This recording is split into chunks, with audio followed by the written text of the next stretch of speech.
नमस्कार, मी अनुराधा कुलकर्णी. आजच्या या विशेष अधिक मास व्हिडिओमध्ये आपणा सर्वांचे मनःपूर्वक स्वागत. 2026 हे वर्ष आपल्यासाठी आध्यात्मिकदृष्ट्या अत्यंत महत्त्वाचे आहे, कारण यावर्षी अधिक मास आलेला आहे. हा महिना नेमका काय आहे, त्याचे आपल्या आयुष्यात काय महत्त्व आहे, हे अनेकांना जाणून घ्यावयाचे असते. म्हणूनच आजच्या या व्हिडिओमध्ये आपण ह्या मुख्य मुद्द्यावर सविस्तर चर्चा करणार आहोत. चला तर मग सुरुवात करूया. खगोलशास्त्रीय दृष्टिकोनातून पाहिले तर सूर्याचं एक सौर वर्ष 365 दिवसांचं असतं, तर चंद्राचं चांद्रवर्ष 354 दिवसाचं असतं. या दोन्ही कालचक्रामधील 11 दिवसाचा फरक भरून काढण्यासाठी दर 32 ते 33 महिन्यांनी एक अतिरिक्त महिना गणला जातो. यालाच आपण अधिक मास असे म्हणतो. याला काही पौराणिक संदर्भही आहेत.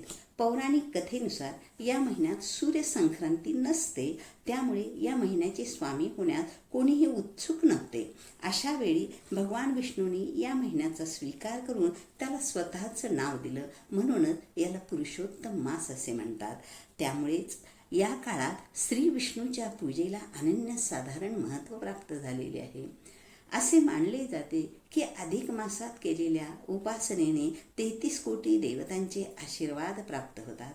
ही संख्या पूर्णत्वाचे आणि ईश्वरी शक्तीचे प्रतीक मानले जाते. तर हा महिना भौतिक सुखापेक्षा आध्यात्मिक उन्नतीसाठी अधिक फलदायी मानला जातो. या काळात ओम नमो भगवते वासुदेवाय या मंत्राचा जप करावा. विष्णू सहस्त्रनामाचे पठण करावे. या साधनामुळे मनाला शांती आणि जीवनात सकारात्मकता येते. 33 या संख्येचं गुपित काय आहे आणि या महिन्यात नक्की कोणत्या वस्तूचं दान करावं, दानाचं महत्त्व काय आहे, दानाची परंपरा काय आहे, हे आपण विचार करणार आहोत. हिंदू मान्यतेनुसार विश्वामध्ये 33 कोटी देवता आहेत. अधिक मासाचा स्वामी भगवान विष्णू असल्यामुळे अधिक मासात दानाचे विशेष महत्त्व असून 33 या संख्येला अधिक प्राधान्य दिले जाते. 33 अनारसे, 33 फळे किंवा 33 मोदक याचं दान करण्याची आपली प्राचीन परंपरा आहे. अनेक भाविक 33 या संख्येने इतर वस्तूचेही दान करतात, परंतु हे दान गरजूंना दिलेले अत्यंत पुण्य देणारे अक्षय दान असे ठरते. सायंकाळी तुपाचा दिवा लावणे, मंदिरामध्ये दीपदान करणे अत्यंत शुभ मानले जाते.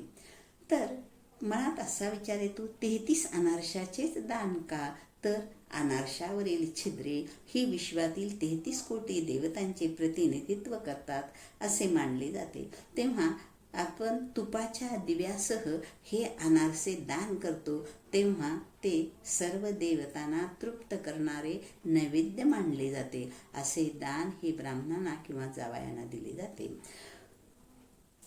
या महिन्याला मलमास असेही म्हणतात, कारण या काळात विवाह, मुंज, ग्रहप्रवेश वगैरे अशी कोणतीही कार्ये केली जात नाहीत. मात्र हा काळ ईश्वराच्या सान्निध्यात राहण्यासाठी, व्रत वैकल्यासाठी आणि आत्मचिंतनासाठी सर्वोत्तम असा काळ आहे.